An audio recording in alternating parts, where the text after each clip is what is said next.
Hello guys, I'm Gurpreet Singh again. In today's lecture, we will be discussing about one of the most vital types or most important types of welding, that is MIG welding. In another form, it is called metal inert gas welding. As we are clearly aware about what is welding,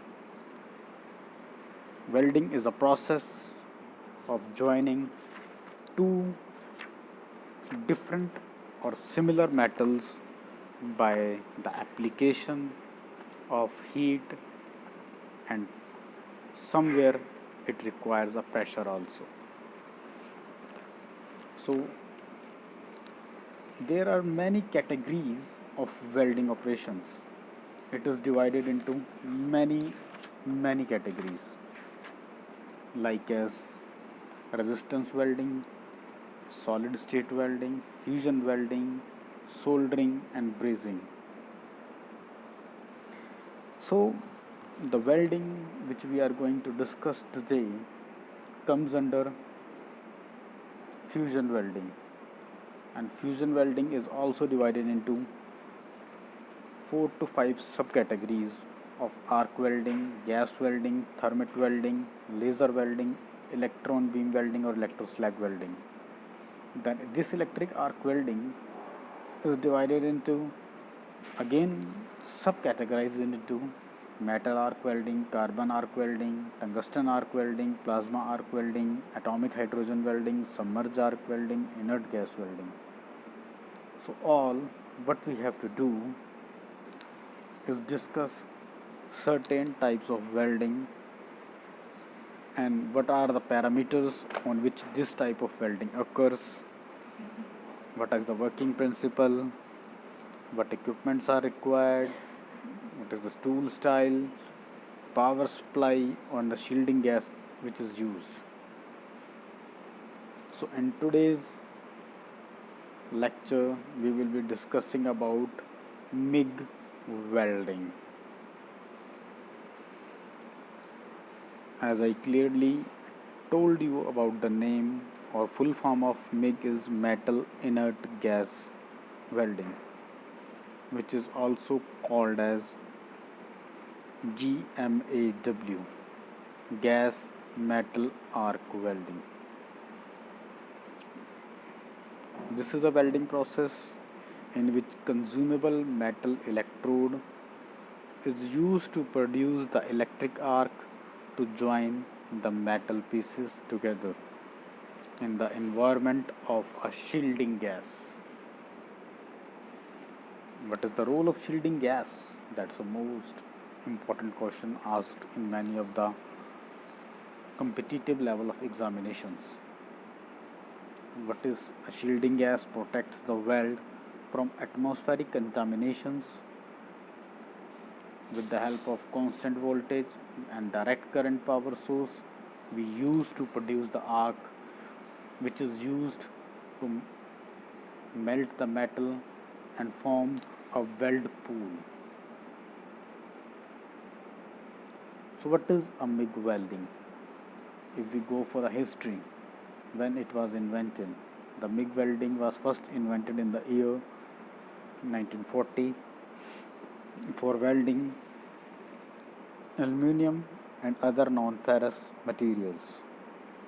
This process can be semi-automatic or automatic, but nowadays automatic type of MIG welding equipments are available in the market. If we talk about the shielding gas, argon and helium are the two most economical and inert gases which can be used in these types of operations.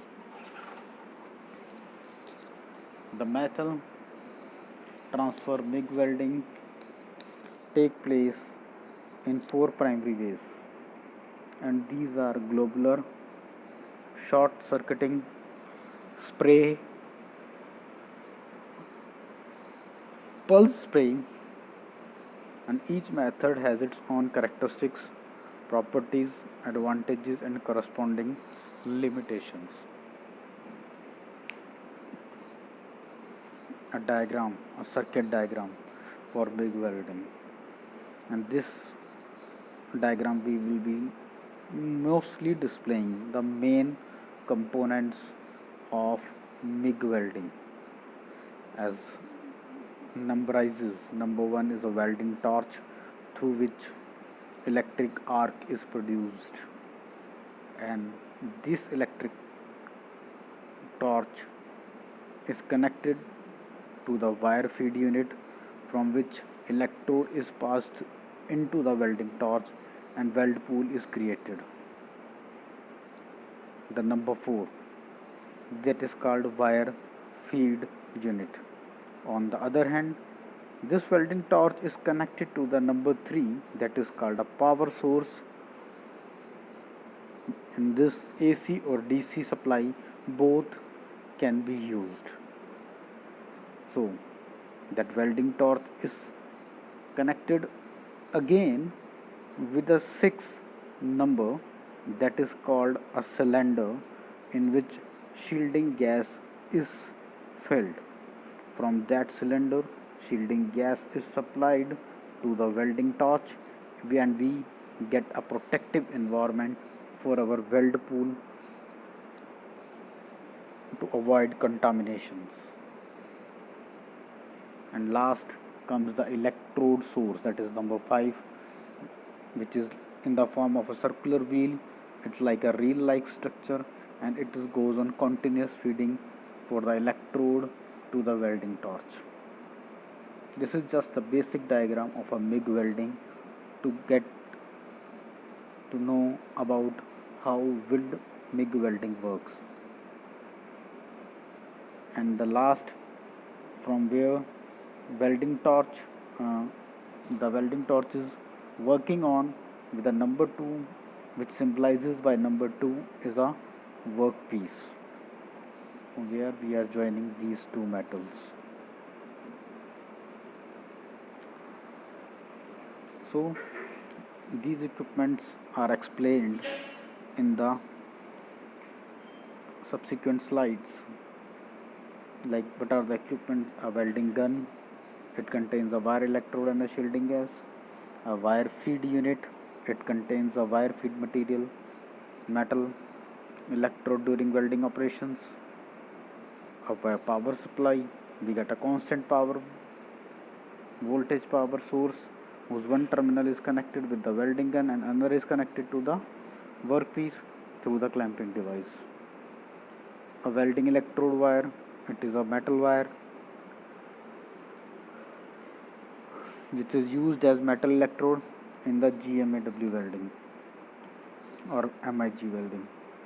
A shielding gas supply cylinder which contains the shielding gas. It can be argon or helium depending upon the type of welding operation. Next comes the principle. Before explaining about the principle, have a more focus on the welding torch and the workpiece, and what are the, as it symbolizes in a correct way, what is the direction of travel. The welding torch will be in the direct contact of the workpiece or not. Electrode, the yellow color strip from the wire feed unit, that is the electrode part. Shielding gas is formed, number 4, to perform a safe welding. Solidified weld metal is at number 6, and thus the metal which we are welding is the workpiece metal, is symbolizes with number 7. So the MIG welding process is based on the principle that a consumable metal electrode is used to produce an arc in between the metal electrode and the workpiece. The arc so produced creates a large amount of heat, and this heat is used to join the two metal pieces together. The whole process takes place under a shielding gas, argon or helium to prevent the weld from atmospheric contamination. So these are the basic principle of welding. Next comes the tool style. In gas metal arc welding, the most commonly used electrodes are semi-automatic air-cooled holder. This type of holder uses compressed air to maintain the temperature at the required level. It uses low level currents to make lap and butt joints. Further categorizes into semi-automatic water-cooled or water-cooled automatic electrode holder. Next comes about the power supply. The MIG power or shielding gas, the MIG welding process uses constant voltage or direct current power source from the welding for the welding, and it can also use constant current system with alternating current. So AC and DC both can be used for making for the power supply, whereas the shielding gases are of two types, inert and semi-inert. The shielding gases like argon and helium are inert gases, and the most cost-effective shielding gases used in the MIG welding, whereas pure argon and helium is used to weld non-ferrous material. If we talk about semi-inert gases, these are the mixture of carbon dioxide, nitrogen, hydrogen and oxygen in the argon gases. So about this is the basic and the working principle of the MIG welding operation. In the next slide we will discussing more about MIG welding operation with the application advantages and disadvantages. So keep connected. Thank you so much.